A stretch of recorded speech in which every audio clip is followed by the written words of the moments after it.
So, the rest of the story. We have been dating, you know, for...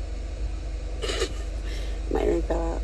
Hold on, you know what I'm saying? Excuse me for a minute. I'm going to finish telling the story. Let me put this back on. So, anyway, we have been dating for a while. No. Well, sorry. Go back to where I left off at. So, we was having a nice bubble bath and stuff like that.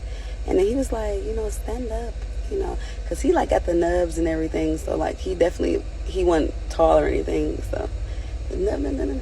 So, anyways, you know, he said, stand up. So, I'll stand up or whatever, you know, in the bath. The water's dripping all down my body, you know, da-da-da-da. And then he just started, you know, indulging on my rose garden.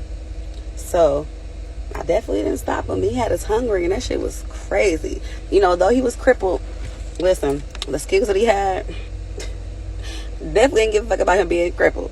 But, you know, that lasted. We had fun. We dated. I looked to, you know, away from his disability because he was really a good person. And plus, you know, he's always, you know, taking me shopping on a regular basis. And we had a lot of fun together. And you know how to turn up now. He kind of, like, got mad at me because I didn't want to, like, mess around with the drugs and shit. And it was just like, dude, that was a one-time thing. You know, he's like, well, you ain't the same person as you was that night. And I'm like, well, you know, of course that wasn't who I am.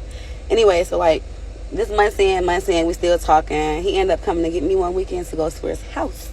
So I was like, okay, you know, I went to his crib.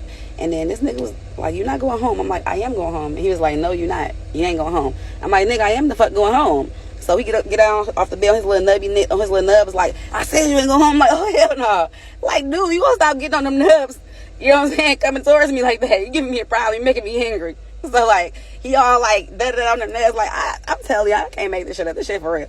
So, I'm like, oh, Lord, this little motherfucker crazy. This little big nigga crazy. This little nubby nigga crazy. So, I'm like, I have to get up out of here. So, like, you know, I just played it cool. I'm like, okay, he crazy. I want to have him, you know, I don't know, like, what's my striper off or what make him crazy. So I just let him be. And I'm like, I'm getting the fuck up out this bitch.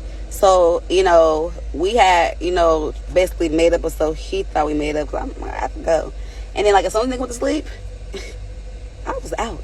I dipped the fuck out. I ran through the fucking cornfield. I don't know how the fuck I got out the cornfield. I was scared as fuck the whole time. It was some crazy ass shit. I ended up at the fucking Walgreens or some shit, and then I got a ride from the cops to the train station, and I got on the train, and I fucking went home back to Chicago because I was in fucking Joliet. So, like, at the end of the day, I got the fuck home. His crazy ass was calling my phone, calling, like, leave me alone. You know, I stopped talking to him for a while. He's popping up everywhere. I'm at Harold Chicken. He popped up there, so I miss you, you know, shit ain't the same, come hang out there. Like, no, you know, I had to just, no. Because once niggas get crazy, that's how they always gonna be. They never gonna change. He showed me that part of him. He had on the motherfucking nubs. He came at me. I'm good.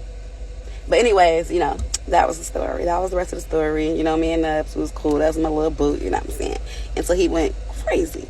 And niggas be crazy. And probably because he, you know, he tasted my rose garden. Anyways, have a good day. Peace.